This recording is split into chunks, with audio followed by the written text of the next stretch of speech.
Hello and welcome back to the Red Dirt Road podcast. Thank you everyone for listening and supporting this podcast. You know, we about a couple months ago, towards the sometime during the summer,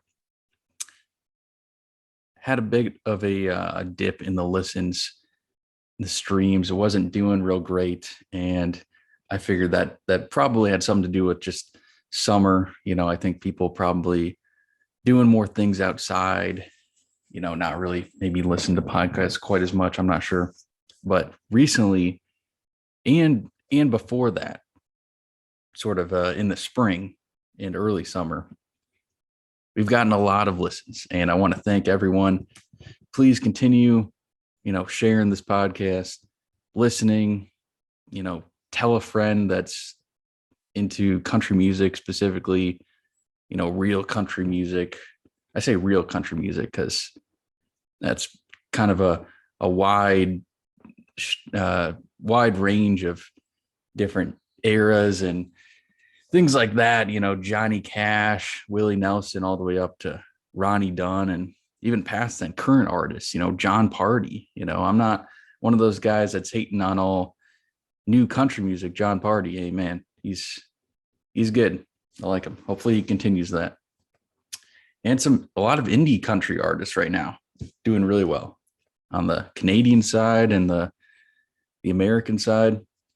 So I just kind of wanted to run through before we get into this episode some things. By the way, it's Sunday right now, 1 p.m. Well, actually a little bit before 2 p.m. I got the football game on. My Cleveland Browns play a little bit later, around 4 o'clock, but I got the Bengals Packers on right now, 6-7, pretty close game. Check out my football podcast, The Fake Punt, if you've not already. We dive into a lot of pretty detailed football analytics and stuff like that.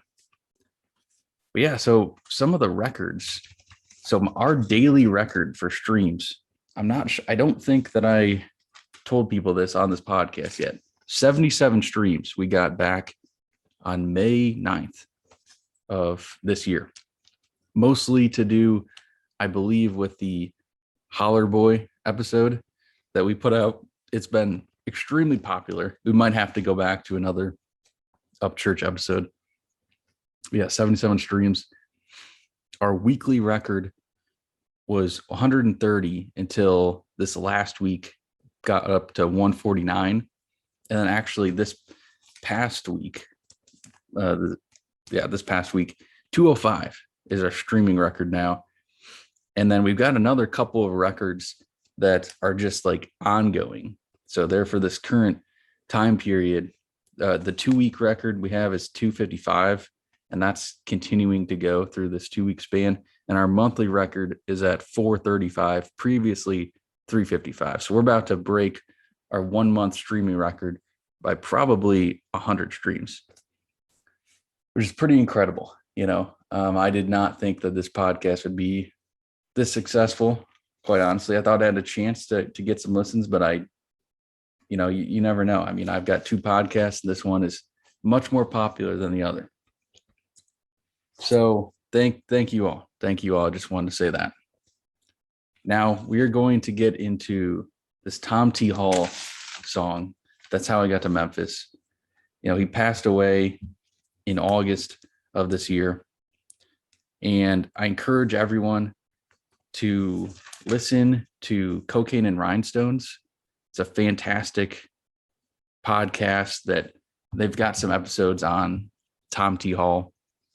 And that this is not going to be an in-depth breakdown of Tom T. Hall, really. Hopefully it will be what you would consider an in-depth breakdown of this song, but that's basically it.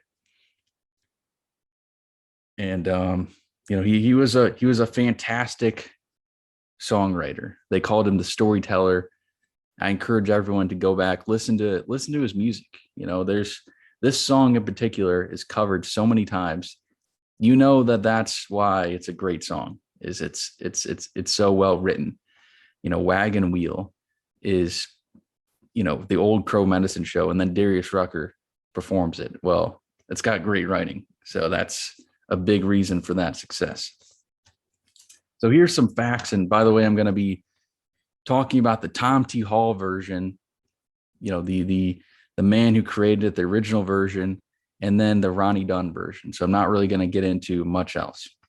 So this is currently on Spotify, his most popular song.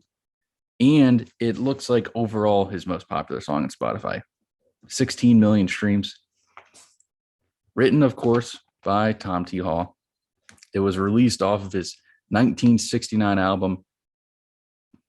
Hopefully I get this right here. Ballad of $40 and his other great songs. And the Ronnie Dunn version is much newer. It's the third song off Ronnie Dunn's album, Redone, which was released last January of 2020. It is the most previous album that Ronnie Dunn has released. It's a long album. I think there's 24 songs, almost an hour and a half in length. And it's entirely of covers. It's got rock songs, country songs. And this song, he is a country song, but ironically, he actually performs it more in kind of a country rock kind of a sound, which really Ronnie Dunn has over the last, even when they were Brooks and Dunn, since the turn of the century, they've sort of been a country rock, a little bit more of a sound. And then really when he, in 2010 or whatever it was in the 2010s, when he started to come out with his albums, he's really had a country rock sound. So that's kind of what this is. So a bit of a breakdown of this song. It's got I sort of just broke it down by the original version. So there could be some slight variances, but in general, it should be pretty similar. It's got a 10-second guitar picking intro. The Ronnie Dunn version doesn't really have that. It's more of a electric guitar usage. Pull up this Word document here. So the first verse, it says, "If you love somebody enough, you'll follow wherever they go. That's how I got to Memphis." And then it famously, I'm not sure if this is something that really has been used before or since this, if this has really been used much at all, but famously repeats the name of the song twice in every few lines. So it says, "That's how I got to Memphis." And then there's a little brief pause, and then he says it again. And very, very repetitive like that throughout the song. But, for some reason, it doesn't feel repetitive when you listen to it. A lot of songs these days are repetitive. This one by rule is, but it doesn't feel that way. I'm not really sure why. Maybe if you listen to a bad version of it, maybe it would. But Tom T. Hall with that very soothing voice, and it doesn't feel repetitive. It feels good. It sounds good. And the style of writing in this first verse is somewhat indirect in these first couple lines. It's sort of hypothetical, talking about if you love somebody enough, this and that. And many people come away from this verse saying that the man went to Memphis and to find this woman that he loves. Really, it's this next, what I would consider the chorus. I don't know if there's a true chorus in this, but I guess it would be this next few lines. He says, it's more of a direct approach here, less hypothetical. He says, I know if you'd seen her, you'd tell me because you're my friend. So clearly he tells us that he's looking for someone here. It says, if you tell me that she's not here, I'll follow the trail of her tears. That's how I got to Memphis. And so, he tells us that he's in Memphis. He says that clearly he's made some sort of a mistake in their relationship. And the girl, is bad breakup. She's crying. She moved away. The second verse, he says that she would get mad and she used to say that she'd come back to Memphis someday. So this verse kind of tells us that this woman used to live in Memphis, some kind of history in Memphis, talked about going back with him prior to the breakup, I guess. And it also says that he's not been eating well or sleeping well in 3 days and nights. I kind of like that it says 3 days and nights, because he could have just said, hasn't been eating or sleeping well in 3 days. But he just a little extra 3 days and nights. And the song, it's got a little bit after this, but in general, it sort of ends by saying that he's not going to rest until he tells her he loves her and finds out why she left. So my recap of it doesn't sound actually super interesting, but I think it's got really good writing. I think there's a reason why so many people have covered it, and I think that's it. I think it's a great song. I went back, I knew of Tom T. Hall before he had passed away. Knew the song, obviously, knew a couple other songs. He's got a song called I Like Beer, some other song about hogs. I think I've heard of those songs before, but really was no expert on Tom T. Hall, to say the least. And when he passed away, I went and listened to a ton of his music. Of course, I always listen to the Spotify. This is Tom T. Hall. And I think this is his best song. It's his most popular one, but I really do think it's his best work. He's got some other ones. I like that hog one. That one's funny. He's got a lot of humor in his music, which I always think is great for country music. That does it well. So here's my opinion. Actually, I just kind of have been giving it right now. Not much. I don't really have a whole lot more to say about the Tom T. Hall version. I think it's a fantastic song. Great song. Probably one of the, top 100 country songs all time, maybe. I mean, one of the best country songs that we've done on this podcast right here. And I think it's great that he himself performed this song and did it great. I think that's what makes it all come together, is that, he played the song and just did it really well. I think his voice fits the song very well. He's got the storyteller, the grandfather with the grandchild sitting on the grandfather's lap, sort of a telling a story type thing. And I think it works out well. The Ronnie Dunn version, on the other hand,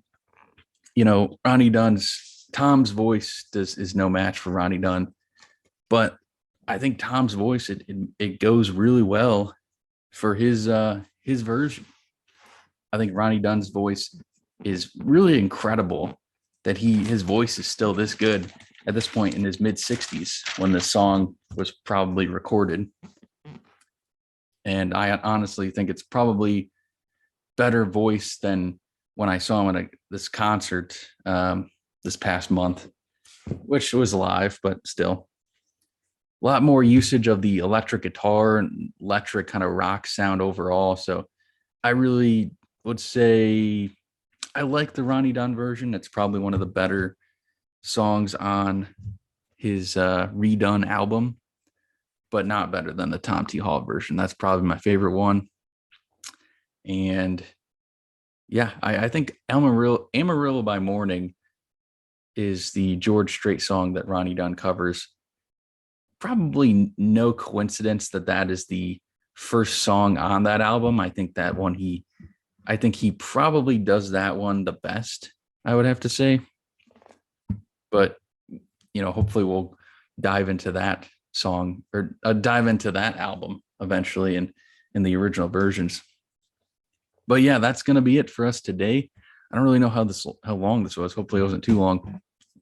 And I'm actually going to get right back into it and record another one right after this. Getting into some Dierks Bentley. I actually just saw him in concert. Well, I didn't just see him, but saw him in concert this summer.